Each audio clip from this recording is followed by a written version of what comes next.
छाड़ी नदी का सबसे पहले मैं आप सबकी टीम को बहुत बहुत धन्यवाद देता हूं और बधाई देता हूं कि आप लोगों ने इतनी गर्मी और धूप में भी यहां तक आए।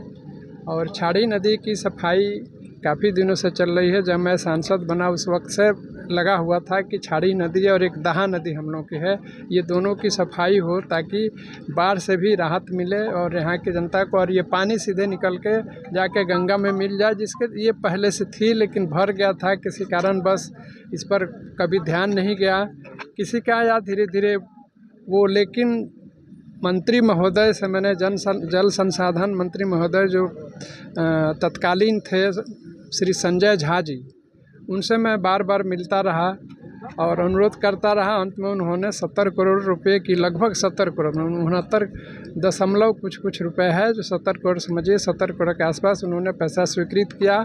खुद उन्होंने कुछ महीने पहले, इलेक्शन के कुछ महीने पहले उन्होंने आके निरीक्षण किया। उस वक्त मैं भी उनके साथ था, सारे हमारे पदाधिकारी भी साथ थे, निरीक्षण हुआ। उसके बाद इसमें काम शुरू हो गया और ये काम लगभग पूरा हो चुका है। हम लोग के गोपालगंज का स्ट्रेच 53 किलोमीटर पड़ता है टोटल। ये गंगा, छपरा और सिवान, गोपालगंज मिल के और वहाँ गंगा नदी तक पहुँचने में, हाजीपुर में जो गंगा नदी में जाकर मिलती है, 170 किलोमीटर है, जिसमें हम लोगों का 53 किलोमीटर है। 53 किलोमीटर में 44 किलोमीटर का काम पूर्णतः लगभग कंप्लीट हो चुका है। थोड़ा सा बाकी है, उसमें कुछ व्यवधान है, वो भी क्रमशः चल रहा है।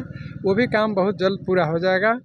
और हम लोग अपने इसके लिए अपने जिला प्रशासन की और अपने जल संसाधन विभाग की, अपने बाढ़ नियंत्रण विभाग के एग्जीक्यूटिव हमारे इंजीनियर साहब हैं और उनकी पूरी टीम को मैं धन्यवाद देता हूं कि काम ये लोग सिंसियरली और तेज़ी से कर रहे हैं और ये मृत प्राय चीज़ को जीवित करके यहाँ की जनता को राहत दिलाने का प्रयास कर रहे हैं।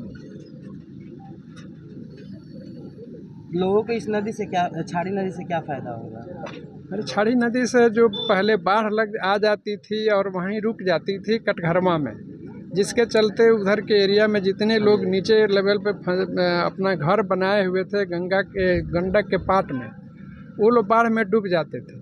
अब ये चूँकि बहुत पहले से ये नदी थी कि बाढ़ को इधर से मोड़ दिया जाता था, ये पानी गंगा में जाके मिल जाती थी, तो लोगों को बाहर से राहत मिलती थी, फसल कम बर्बाद होता था, लोगों को राहत होती थी, सरकार की भी पैसे की क्षति होती थी और हमारे किसान भाइयों की भी क्षति होती थी, जान माल की भी क्षति, फसल की क्षति। उस सबसे अब रुकावट मिलेगी, उस सबसे फ़ायदा होगा। सबसे ज़्यादा फ़ायदा होगा हमारे किसान भाइयों को, और जो तलहटी में बसे हुए हैं उन लोगों को, वो अपना खेती भी कर सकेंगे और अपना जीवन यापन भी बढ़िया से कर सकेंगे। जो हर बार बाढ़ में विस्थापित हो जाते हैं फिर वापस जाते हैं, ये चीज़ें रुकेगी। हमारे सरकार का भी जो अभी खर्च हो रहा है, जो बार बार बाढ़ में खर्च होता है, उसमें भी कमी आएगी और हमारे जान माल की, जो किसान भाइयों की, हमारे ज़िले वासियों की क्षति होती है, उसमें भी रुकावट होगी। इतनी ज़्यादा फ़ायदा ये बन जाने से हमारे गोपालगंज की जनता को होने वाली है।